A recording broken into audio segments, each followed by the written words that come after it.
It's the new year, and what are the hitters on the 40-man roster going to resolve to do to better themselves in 2025?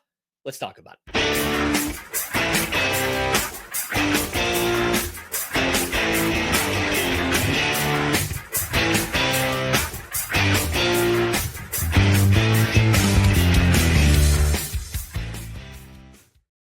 Yes, welcome on in to Braves Today for Friday, January 3rd. This is your source of news, notes, and updates on your Atlanta Braves. I'm your host, Lindsay Crosby. You can follow me on Twitter and Blue Sky at Crosby Baseball. You can follow the show on Twitter, Braves_today.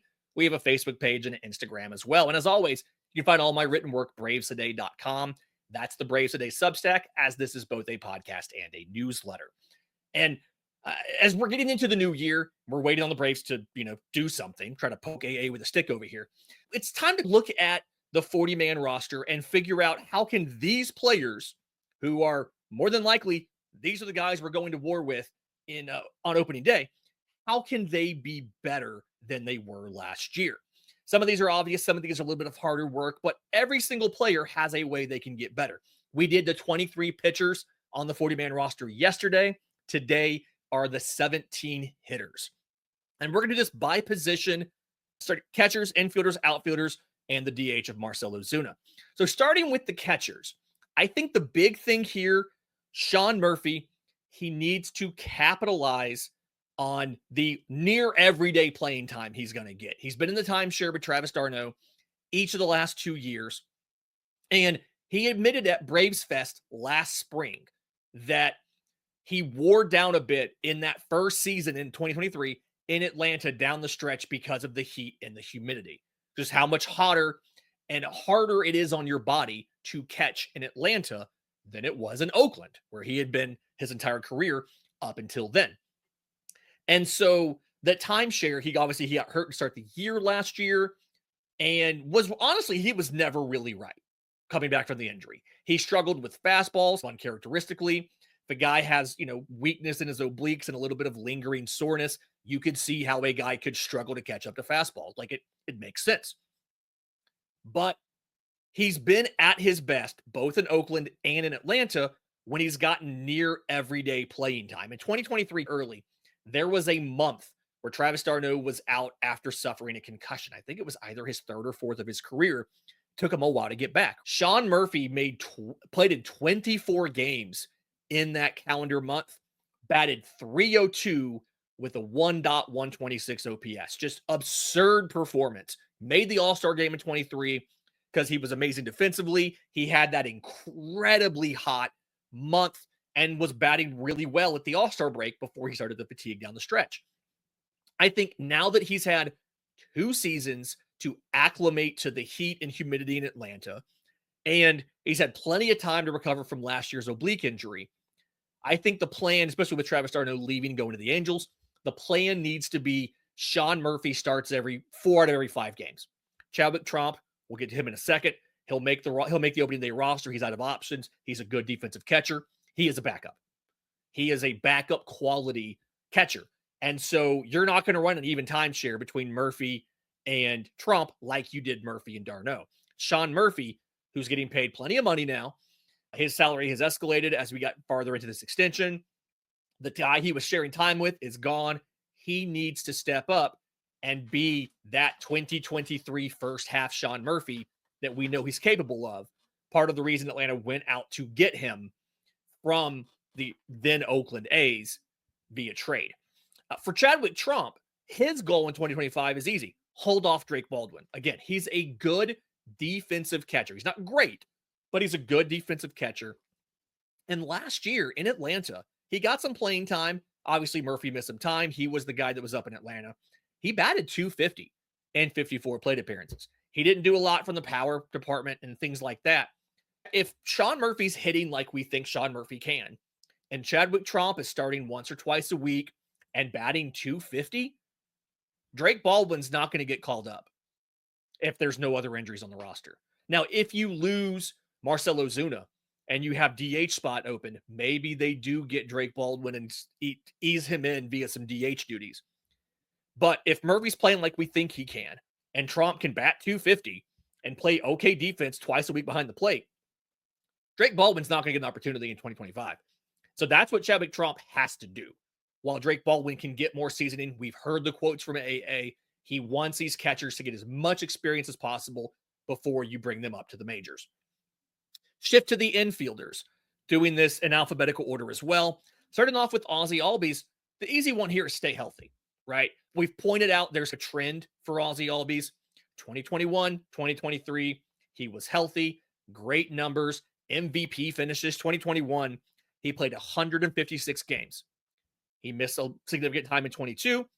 2023, played 148 games. 2024, missed significant time. If the pattern holds, which there's no reason it would, I think that was just coincidence, but if the pattern holds, 2025 should be a pretty healthy year for Ozzie Albies. And this team, this offense, is a lot more dynamic when Ozzie's in there. He gives you the switch hitting ability. He gives you great power from the second base position. He can do a lot of stuff for you that is hard to replicate when you don't have him. You saw how much Atlanta struggled to replace him last year. Eli White played some second base. Whit Merrifield obviously was playing there for a while. He got hurt. Like, you saw how hard it was. Nacho struggled on it. Get Ozzie Albies, keep him healthy in 2025. Whatever you got to do in the offseason to get there, that's what you're working on. For Nick Allen, I think his goal in 2025 is win the backup job over Christian Caro. This is a situation Nick Allen doesn't have any options. He was acquired via trade from the Athletics by the Braves. It makes sense to me. He right now is the favorite to be the backup infielder. So your job is just don't be terrible in spring training, right? You got to come out. He's played short. He's played second. He's played third. You got to play good defense every position you're asked to play. You got to hit okay. We're not expecting you to bat 300, but you've shown you're a pretty decent contact bat. Put the ball in play. Be sound defensively. That's all you have to do to stick on the roster when, in an ideal scenario, all of these infielders play every day anyway. So that's what Nick Allen needs to do to beat out Christian Caro in 2025. And that's what he should resolve to work on, whatever he has to do in the spring to do that. For Nacho Alvarez, he struggled replacing Ozzie a little bit last year. I think the biggest thing for him to do is, whether it's in Gwinnett or in Atlanta, is show he can stick at shortstop. Okay. The difference in Nacho Alvarez and Orlando Arcia, both of them are not fast, right? Arcia is one of the slowest shortstops in the league. Nacho Alvarez, 17th percentile speed in a small sample, but 17th percentile speed last year. But the difference is Orlando Arcia, whether it's through positioning, it's through instincts, his first steps, Orlando Arcia grades out better on a range perspective than Nacho Alvarez does. And if Nacho can stick at shortstop, obviously he's more valuable to Atlanta. He has a better path to playing time. And it's easier to add him to the roster, because if he can't stick it short, then you're in a situation of he's at second or third. You have incumbents there who are signed for a while. In the case of Austin Riley, a long time. He doesn't have the power profile for third. And so now you're in a situation of maybe you play him at second and Ozzie Albies DHs some after Marcell Ozuna's gone. It's a weird outcome there. But if you can get Nacho Alvarez to stick at shortstop, one, he's obviously more valuable both to the team and in potential trades. And it's better for his career, because you can always, later in your career, you can always kick out to third or kick into second. But it's hard if you're already at those positions, because as you get older, more former shortstops are joining those two groups of players. Nacho Alvarez, his resolution in 2025 needs to be stick at shortstop. Show them you can play shortstop at the major league level. For Orlando Arcia, offensive consistency. We saw he batted over 300, I believe, in the first half of 2023, made the All-Star game, tailed off after that, cratered last year. Situationally, he was awful last year. Runners in scoring position, batted 155 with a 400 OPS. Just absolutely dreadful. One of the worst marks in the league. And Atlanta has said they are fine with whatever your bat can give them if you can play really good defense. He's not a generational defender. He's not Andrelton Simmons out there. And so I really think he needs to be batting 200, 225. At least bat your weight, if nothing else. And for Orlando Arcia, he needs to figure out what was different the first half of 2023 versus the second half and last year. Some of that was just the injuries on the team. There was times he was batting fifth last year. And AA admitted to us that was not the scenario they had envisioned. That was not the plan.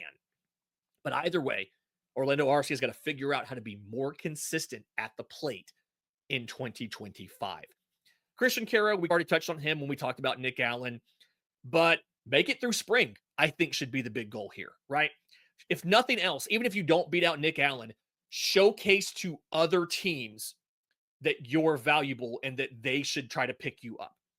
He's a utility defender. He's got speed. He's got virtually no power. Okay, use that speed. Steal bases, flash range. It's a thing that a lot of the guys ahead of you, Orlando Arcia has decent range, but no speed. Show, Nacho Alvarez doesn't have great speed. Show that you've got the speed. Show that you've got the range. You can play all over the diamond. It's always possible somebody trades with Atlanta and picks you up. If they trade for him, they do retain all the Rule 5 rules about Christian Caro. They have to keep him on the roster all year or give him back to the original organization, in this case, Cleveland, and get $50,000 back when Atlanta paid $100,000 to take him in the draft. I don't think Atlanta's going to keep both Nick Allen and Christian Caro. Christian Caro's job should be either win the Atlanta job or showcase enough that somebody goes out and acquires you and keeps you on their roster all year. For Matt Olson, he's got to start hot and finish big. We saw last year his power production was dreadful through 2/3 of the season. If you're going to play every single day, he's a good defender. It is first base, though. That only goes so far, especially in a year where Ronald Acuña Jr. is not expected to play the whole year and to not be Ronald Acuña Jr. Matt Olson needs to come out of the gate hot and be hot all year. I don't think he's going to repeat the 54 home runs and 139 RBI that he had in 2023, but a 4,100 season should absolutely be the goal, and that's absolutely within reach for Matt Olson. Again, if he can start hot and he can maintain that throughout the year, Matt Olson, doing that, him having that 4,100 year would go a long way towards helping make up for whatever drop in production you get from Matt Olson. And that's similar point for Austin Riley as well. In the last 3 seasons prior to the injured 2024, so 21, 22, and 23, his home run and RBI totals: 33 homers and 107 RBI in 21, 38 homers and 93 RBI in 22, and 37 homers and 97 RBI in 23. Austin Riley can be a 4,100 guy. He's finished in the top 10 of the MVP voting. And I think all 3 of those years, I'll have my notes in front of me, but I think all 3 of those years, if he can be a 4,100 guy with the much better defense, be a Gold Glove candidate at third base, but especially if Nolan Arenado gets traded out of the National League, I think you're definitely in a situation where that could happen. Then I think Austin Riley would be from the top of tier 2 of infielders or third baseman or whatever to in the short list conversation for best third baseman in baseball. There's a lot of people who are going to pick another name at third base if you ask who is the best third baseman in baseball. But if Austin Riley can go 4,100 with that defense that he showed last year, how much better he got defensively at third base, Austin Riley can be the top of the list, elite third baseman in all of baseball. And I think he could win the MVP. He probably has to have a crazy power year, especially with Shohei Ohtani doing both things in the National League next year. But I think Austin Riley will have a case to be an MVP winner if he can get to that next level, that 4,100 ability. In just a second, let's talk about the outfielders and Marcell Ozuna. What are these guys going to work on or what should they work on in 2025? We'll do that next, right here on Braves Today. Welcome back to Braves Today. Lindsay Crosby talking about the 2025 Atlanta Braves, the 40-man roster as constructed right now, and what these guys need to work on in 2025, what their New Year's resolutions are. Moving to the outfield, I think Ronald Acuña Jr., obviously the easy answer and the one we're not going to do is get back on the field. We expect Ronald Acuña Jr. to be back on the field. But one of the big differences in pre-MVP Ronald Acuña Jr. and post-MVP Ronald Acuña Jr. is the consistency of contact. We saw him get better at this in 22 and then took a leap in 23. Contact in the zone. In 2022, for the first time, Ronald Acuña Jr. broke 80% zone contact, 80.6%. And then in 2023, he jumped to 85.6%. And improving his zone contact, cutting his chase, significantly dropped his strikeout rate, which led towards him batting over 300, getting on base enough to steal all those bags, win the MVP. So the easy answer is just get back on the field, but we expect that to happen. I think for Ronald Acuña Jr., he needs, because we didn't see a lot of this last year, he needs to get back to that mid 80% contact in the zone while cutting down the chase outside the zone so that he can get on base enough to, one, offset probably the lack of stolen bases this year, the first year back from the knee injury, but also provide that threat at the top of the lineup for the rest of the hitters behind him. Because despite sometimes which in some of the deep dives and the sabermetric stuff, I still fully believe pitchers will treat a hitter differently when there is somebody on first base, especially somebody who has decent speed or a runner in scoring position. If Ronald's not going to be stealing as much, I'd love for him to be hitting doubles so he can be on second and be in scoring position. But either way, I am convinced that when that leadoff hitter gets on base, your 2, your 3, your 4 hitters get treated differently. They get pitched a little bit differently. And that's what Ronald has to get back to make the rest of this offense, top of this offense, work. For Brian De La Cruz, we wrote this up after the Braves acquired him. One of the big changes why he cratered in production last year was his 2-strike approach. In his career, his OPS plus in 2-strike situations across 4 seasons, 137 in his best year, his rookie year, 124, 121, last season, 57. He went from 27% better than league average to 40-something% worse than league average with 2 strikes. His chase went up. His strikeout rates obviously way went up.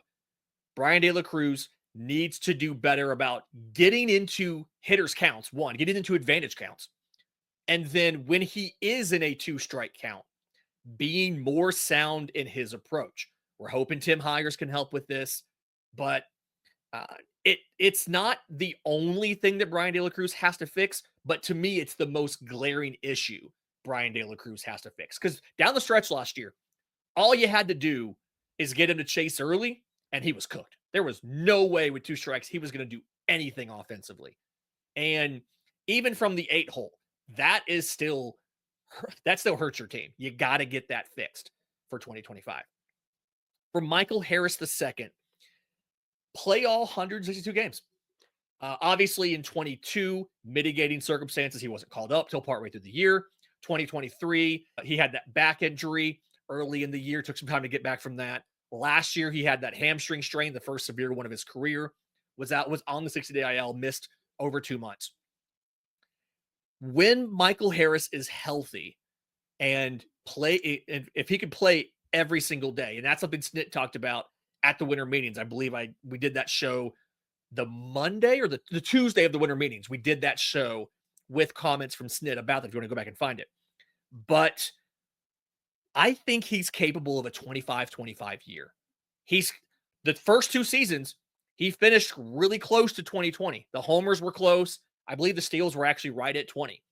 I think Michael Harris could be a 25-25 guy or maybe even a 30-30 if he's as hot as he was to end the season last year.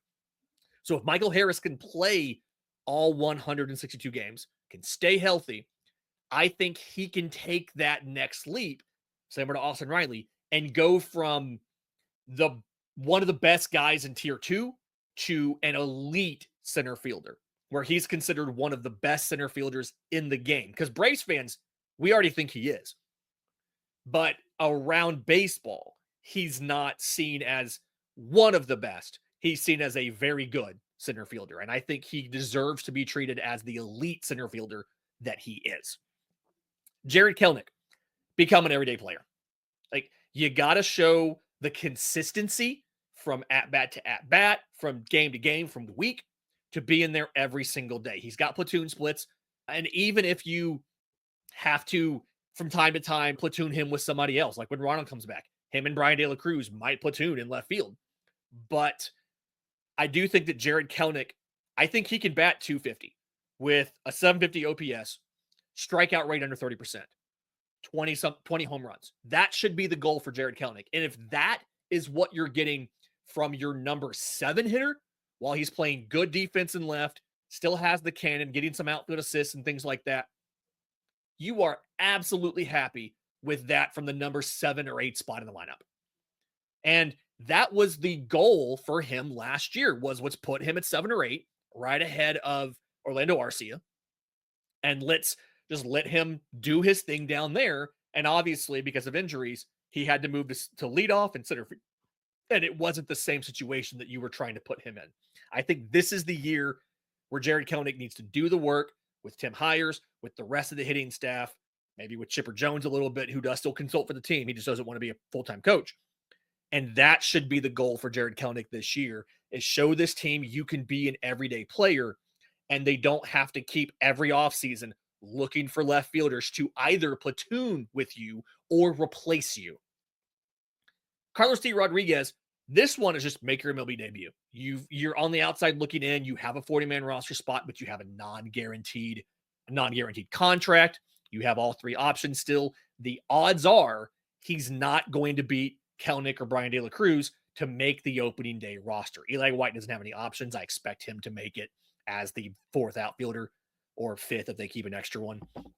But for Carlos D. Rodriguez, show that the move to the new organization, that you are coachable, show that you are willing to improve on the things that I guarantee you Atlanta spotted in you that they think they can improve on, that the Brewers weren't able to do, and find a way to make your MLB debut. We saw Atlanta bring in JP Martinez last offseason. They stuck him in Gwinnett. He came up for a little bit, played a little bit. They didn't love it. I believe they DFA'd him, and then they sent him back down, and now he's a free agent, right? Carlos D. Rodriguez, your goal is just to show that you're coachable enough and willing to learn and improve that you can make your MLB debut finally. Eli White. The big thing for Eli White, I mentioned no options. He probably makes the roster as a defensive replacement and a last outfielder. He subbed in for Soler a lot. If Brian De La Cruz is in fact, one of your outfield starters to open the year while Ronald's out, Eli White's probably going in almost every game in the 7th inning or so to replace BDLC, to give better defense in the outfield. But he has almost elite speed. Averaged 29.6 feet per second last year. 30 feet per second is elite. So he was right on the cusp. He is the fastest base runner on this team. He's faster than Michael Harris. He's faster than Luke Williams, who's coming up in just a second. He's faster than all of these other guys. So 3 for 4 on stolen bases last year. You're going to make the roster as a defensive replacement, but show that you're also the pinch runner that this team needs. Because right now, your go-to pinch hitter is going to be, in a Chadwick Tromp start, it's probably Sean Murphy. In a Sean Murphy start, it's probably whichever of those 2 outfielders is not starting that day once Ronald's back, right? Brian De La Cruz or Jarred Kelenic. It's probably the other one who's not in the game. It's probably your go-to pinch hitter late in games. But before Ronald comes back, who's your pinch hitter? Eli White has an opportunity to show that he can be the pinch hitter, or he can be put in as a pinch runner, steal some bags, create some runs, and then stay in the game and deserve an at-bat later in the game. Maybe you're going to put him in the 6th instead of waiting until the 8th. Show that you can hit offensively, pull a Forrest Wall last year in spring training, and earn an opening day spot through your offense, and then show you can be that primary pinch hitter to start the year, that first month of the year, so that if nothing else, you stick on the major league roster all year and get some meaningful playing time. Luke Williams, this is just he's also like defensive versatility. He can play short. He can play second, third, first, two or the three of the outfield positions. He could probably catch if you need him to. I want to see who the emergency catcher is on this team. I'm curious who that's going to be. But he's a career 221 hitter. I think he's probably also competing with Eli White to be that initial pinch hitter to open the year, right? Did they send up Chadwick Tromp, who batted 250 last year, who doesn't run? Do you send up Luke Williams, batted 221, not as fast as Eli White, but still pretty speedy and a decent base runner? Do you send up Eli White? Who's it going to be? I think Luke Williams can be that guy, and that'll help him from being a DFA candidate later in the year, because I want to say he's been DFA'd almost every season he's been in the majors. He played for Philly a little bit. He played for the Dodgers. He played for the Braves. And everybody, including the Braves, have DFA'd him. And I don't think anybody claimed him last time the Braves DFA'd him. So his goal should be use your defensive versatility to get plenty of play time and show that your bat is at least you can make enough contact to be the primary pinch hitter for this team that first month of the year or 6 weeks or whatever until Ronald Acuña Jr. is back. And the last guy here listed on the roster at designated hitter, and all these guys, this is the Braves 40-man roster. This is how they have them listed. I don't think of Luke Williams as an outfielder, but he's listed on Atlanta's 40-man roster on the website as an outfielder. So that's why I have him there. For Marcell Ozuna, maintain the power all year, right? He started hot last year. He kept it going just about all year. It's a streak that dates all the way back to May of 2023 when he was dreadful. He wanted them DFA'd and he went nuclear in Miami and just did it all year. But he missed out on a 4,100 season because he wore down late. The final month of the season, Marcell Ozuna's slugging percentage was .383. He sat on 39 homers for a long time and never got 40. We've already seen a little bit of video coming out that he's slimmed down some already this offseason. I think that's the best thing to do, because if you are only a DH, he takes infield drills, he takes first base drills before every game, but he didn't actually play the field at all last year. And you're still wearing down like he did at the end of the year. That's a bad sign. Hopefully losing this weight that he did is the change that he needs to be a more dangerous hitter all season and maintain all year, versus Atlanta still made the postseason, right? Michael Harris got incredibly hot in September. Matt Olson got hot in September. But it was almost, if one of those two guys doesn't get as hot as they do, Atlanta might not make the postseason, and it could be partially because of Marcell Ozuna's power slump down the stretch. So losing the weight is good. Hopefully that's what he needs to do. I'm also really curious to see if Matt Olson were to miss time for the first time since he's been in Atlanta, or even just we just take him out of games late in a blowout or something, does Marcell Ozuna actually get a chance to play first base in a major league game?